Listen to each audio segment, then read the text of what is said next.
उत्तर में हिमालय की बर्फीली पहाड़ियों से लेकर दक्षिण में हिंद महासागर की असीम गहराइयों तक, असम और अरुणाचल प्रदेश के पूर्व के घने जंगलों से लेकर पश्चिम में थार के रेतीले मरुस्थल और गुजरात के कच्छ के रण तक फैला भारत विश्व का 7वां सबसे बड़ा देश है। यह सभी परिस्थितियां मिलकर भारत को विश्व का सबसे अधिक भौगोलिक विविधता वाला देश बनाती हैं, जो इन असीम संसाधनों की रक्षा के दायित्व को और अधिक दुष्कर बना देता है। भारत की 25% भूमि जंगलों से घिरी हुई है, जिसमें वनस्पतियों की लगभग 50,000 प्रजातियां और जीव जंतुओं की लगभग 90,000 प्रजातियां पाई जाती हैं।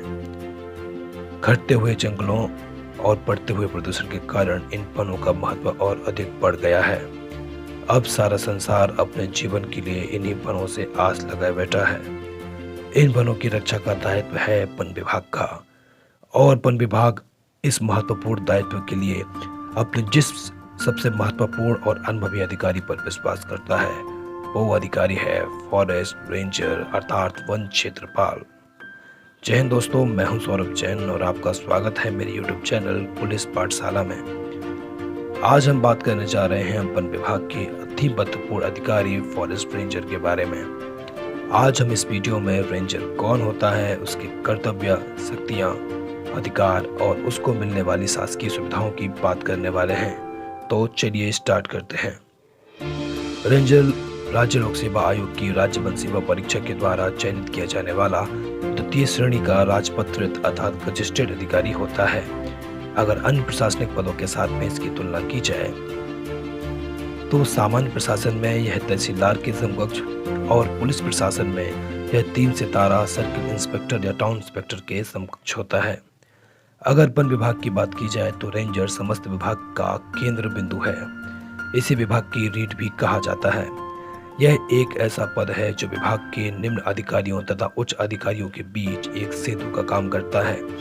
यह अपने से ऊपर के अधिकारियों से आदेश और सलाह लेकर अपने से नीचे के अधिकारियों और कर्मचारियों की सहायता से उसे लागू करता है। अब हम बात करते हैं फॉरेस्ट विभाग के पदक्रम की। इसमें सबसे नीचे वाला पद होता है फॉरेस्ट गार्ड या वन रक्षक, जो अपनी बीट में ड्यूटी करता है।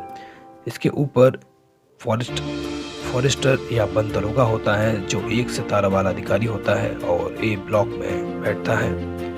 इसके बाद डिप्टी फॉरेस्ट रेंजर या उप वन क्षेत्रपाल होता है और इसका क्षेत्र होता है सब रेंज या सहायक वन परिक्षेत्र।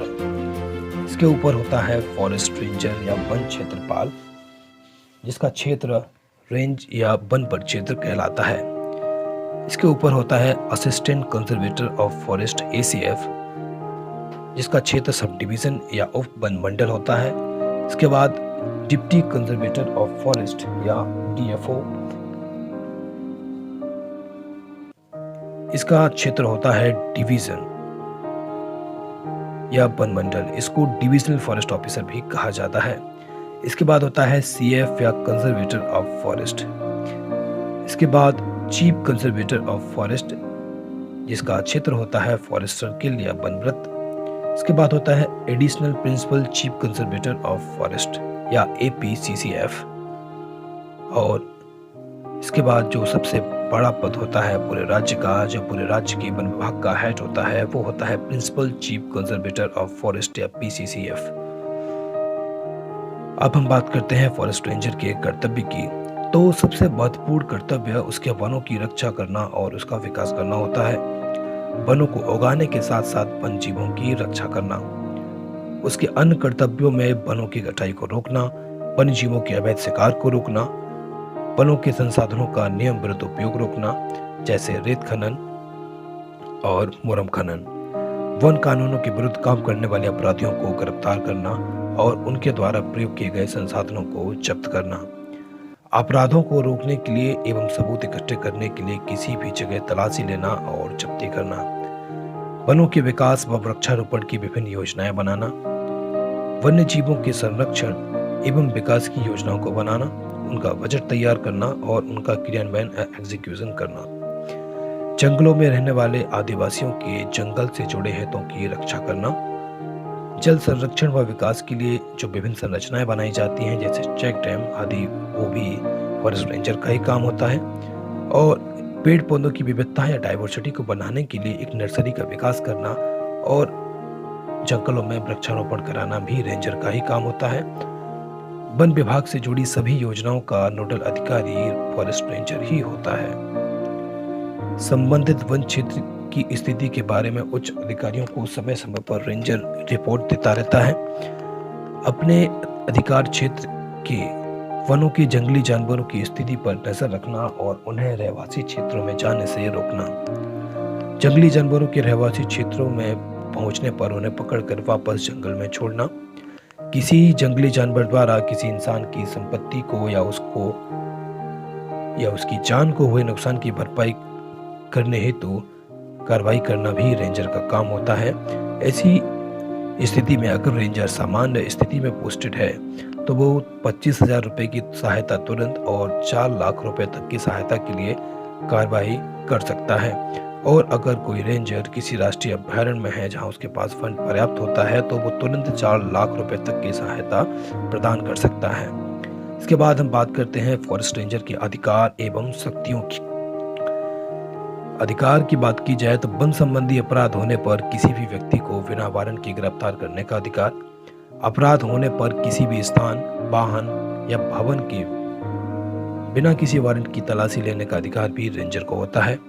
वन उपज संबंधी अपराधों में कई गुना जुर्माना वसूल कर आरोपी को जमानत देने की शक्ति भी रेंजर को प्राप्त होती है। वनों से संबंधित अपराध में अपराधी को गिरफ्तार कर न्यायालय में पेश करना। वन अपराधों में प्रयुक्त वाहन एवं संसाधनों को जब्त करने की शक्ति भी रेंजर को होती है। वन से जुड़े किसी मामले में किसी व्यक्ति को पेश होने के लिए समन जारी करने की शक्ति। आत्मरक्षा में अथवा वनों से संबंधित अपराधियों को अपराध करने से रोकने के लिए हथियार से फायर करने की शक्ति भी रेंजर को होती है।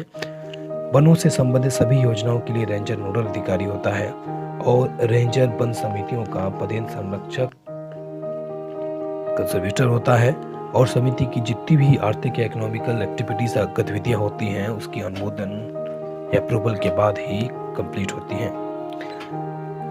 और अंत में हम लोग बात करते हैं फॉरेस्ट रेंजर की ट्रेनिंग की। फॉरेस्ट रेंजर की ट्रेनिंग नेशनल लेवल, राष्ट्रीय लेवल की होती है, जिसमें ट्रेनिंग ऑफिसर को भारत के अलग अलग राज्यों में स्थित विभिन्न ट्रेनिंग सेंटर में भारत के विभिन्न राज्यों से आए ट्रेनिंग्स के साथ में ट्रेनिंग करने का मौका मिलता है। फॉरेस्ट रेंजर को आईपीएस से भी लंबी ट्रेनिंग से गुजरना पड़ता है और रेंजर को 18 महीने की कठिन ट्रेनिंग के बाद 2 साल की परिवीक्षा अवधि से भी गुजरना होता है, जो कि बहुत सारे लोग भी इस परीक्षा में ऐसे चयनित होते हैं जिनका फॉरेस्ट्री एनवायरनमेंट से कोई सीधा लेना देना नहीं रहा है। तो ऐसी स्थिति में इन लोगों को फॉरेस्ट्री, एनवायरनमेंट, वाइल्ड मैनेजमेंट और सर्वाइवल की ट्रेनिंग देना जरूरी हो जाता है। चूंकि रेंजर को पेड़ पौधों और जानवरों की हर एक किताबी जानकारी के साथ साथ इसका फील्ड का प्रैक्टिकल नॉलेज भी होना जरूरी होता है, इसलिए रेंजर को ट्रेनिंग के दौरान कुल 180 से भी अधिक दिनों तक विभिन्न भागों में टूर करने का मौका प्राप्त होता है। इस दौरान ट्रेनी रेंजर्स वन विभाग से जुड़े विभिन्न स्थानों पर, राष्ट्रीय उद्यानों व अनुसंधान केंद्रों पर तथा जंगल की अथाह गहराइयों में अपने ज्ञान की परख करते हैं। टूर ट्रेनिंग का सबसे मजेदार और रोमांचक अनुभव होता है, जिसमें ट्रेनी फॉरेस्ट रेंजर को भारत की कुछ ऐसी जगहों पर घूमने या उन्हें देखने का मौका मिलता है जो सामान्य इंसान को शायद ही कभी मिल सके। ट्रेनिंग के दौरान ट्रेनी फॉरेस्ट रेंजर्स कुल 19 विषयों जैसे forestry, forest engineering, silviculture, adverse effect on forest, forest research assessment, botany और मैथमेटिक्स जैसे सब्जेक्ट उनको पढ़ाए जाते हैं। और यहाँ पढ़ाने वाले अपने क्षेत्र के विशेषज्ञ और बहुत ज़्यादा अनुभवी व्यक्ति और कभी कभी वैज्ञानिक भी होते हैं। पढ़ाने के साथ साथ इनको प्रैक्टिकल इम्प्लीमेंटेशन के लिए फील्ड विजिट पर भी बहुत ज़्यादा जोर दिया जाता है। इस किताबी ज्ञान के साथ साथ ट्रेनी रेंजर्स को फिजिकल ट्रेनिंग के लिए पीटी, योगा, तैराकी और सांस्कृतिक गतिविधियां तथा प्रतियोगिताएं या कंपटीशन भी आयोजित किए जाते हैं। इमरजेंसी कंडीशन के लिए घुड़सवारी और ड्राइविंग भी सिखाई जाती है। जंगलों में रास्ता खोजने, भटक जाने पर दिशा पता करने और जंगलों में जिंदा रहने के लिए सर्वाइवल टेक्निक भी सिखाई जाती है। आत्मरक्षा के लिए हथियार चलाने और अपराधियों को गिरफ्तार करने तथा जरूरत पड़ने पर हिंसक मुठभेड़ के लिए भी तैयार किया जाता है। इन हथियारों में 303 rifle, 9mm pistol, revolver, INSAS, SLR, AK-47, 2 inch mortar जैसे हथियार चलाना सिखाए जाते हैं। इस तरीके से इतनी मेहनत के बाद एक रेंजर देश की सेवा के लिए तैयार होता है। आज की वीडियो में इतना ही। अगले वीडियो में मैं आपको रेंजर पद का चयन करने वाली राज्य वन सेवा परीक्षा के बारे में पूरी जानकारी दूंगा। इसमें हम लोग रेंजर पद के लिए योग्यता, परीक्षा का पैटर्न व तैयारी करने की रणनीति के बारे में चर्चा करेंगे। जय हिंद।